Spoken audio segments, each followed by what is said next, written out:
Alright, so 2023's Fear is directed by Deon Taylor, who most notably directed the first and second Meet the Blacks films.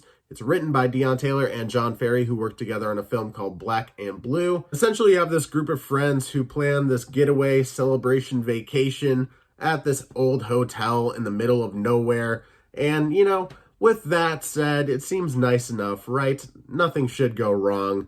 But hey, things start to go wrong, as a horror movie does. And individually, each of these friends have to face their worst fears. Amongst the cast, you have a few recognizable names, for me at least, like Ruby Modine as Serena, who you might know from the first Happy Death Day movie. I thought she was pretty good in that. You also have T.I., who you might know from Ant-Man, who got fired on that film after, I can't even remember what he got fired for, to be honest, or what that controversy was, but hey, he's in this movie. And we also have Andrew Bachelor, of course, or King Batch, as some of you might know him as. And immediately, some of you might be wondering, oh god, King Batch is in this movie, how bad is he?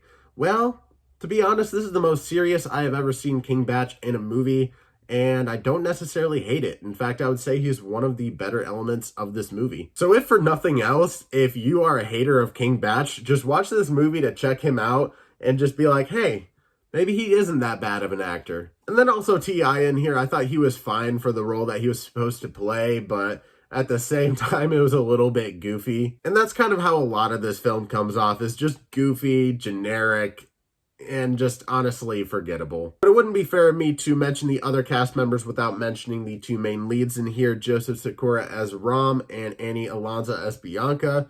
They are a couple in this film and the two main people that you follow. I can't really say either of their characters really stood out to me, but I guess Bianca was better than Ram. Ram kind of just seemed a little unlikable with certain information that was withheld at certain points in the movie. So yeah, no really one particular character that I actually liked in this film, aside from, you know, me enjoying seeing King Batch doing something more than he usually does, which is just kind of be that internet guy that we typically know him as. With such a generic title and such a generic trailer, I really didn't expect anything from this movie. And, you know, it kind of delivered on a couple things that I wasn't expecting, but at the same time, those things that it delivered on completely fell apart by the end of the movie. And that aspect I will talk about is a virus aspect, and the only reason it's not really a spoiler is because it is actually one of the plot synopses of the film, is that it is about a group of friends dealing with an impending virus outside that is an airborne threat. And yeah, when I saw that synopsis going into the movie before I even watched it, I was very confused because the trailer and the synopsis are two very different things. I did find that aspect interesting, but at the same time, if it hadn't fallen apart just over halfway through the film, this probably would have been a lot more positive of a review than it is right now. And along with that pandemic side plot of the film, it feels like there are at least 2 to 3 more side plots in the movie, making this film just feel overly convoluted and all over the place. For a film that's just an hour and 40 minutes with credits, it really shouldn't have this many things going on. And if it does, you need to figure out a way to tackle that amount of things without making it feel overly convoluted and just being confused by the end, which honestly I kind of was. Along with the overly convoluted plot, the dialogue in here is also not the greatest. Like I said, I did enjoy some of those moments of humor, but past that, everything else is trash in my opinion.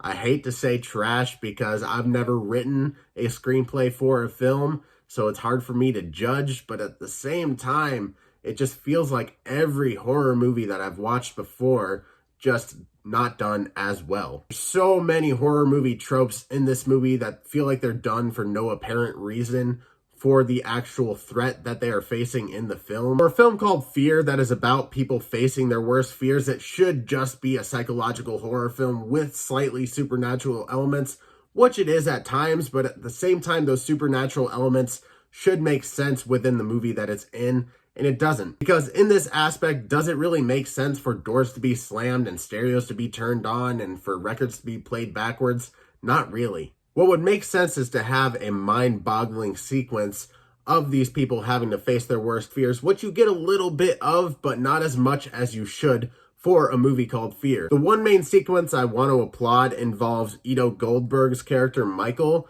where his worst fear is claustrophobia, being confined in small places, and basically what they do with it is he's going around the hallway And every time he goes around the hallway, he notices that the first door that appears has the same number, which means that he's going in an infinite loop.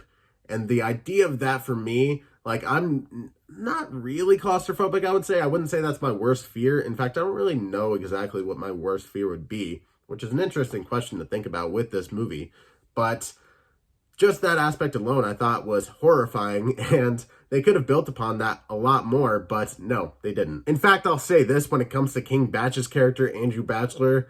When it comes to his fear and when he has to face it, that one was probably the most lazy one out of all of them, even though I did kind of like his character a little bit. But me even saying that I like his character isn't saying that his character had the best writing of all of them. It's just that he was the biggest surprise out of all of them because I've seen the movies that he's done before, and he essentially plays himself in every movie, so seeing him play a little bit more serious of a role in this one was surprising for me. One last thing I'll mention about King Batch's character, then I'll shut up about his character.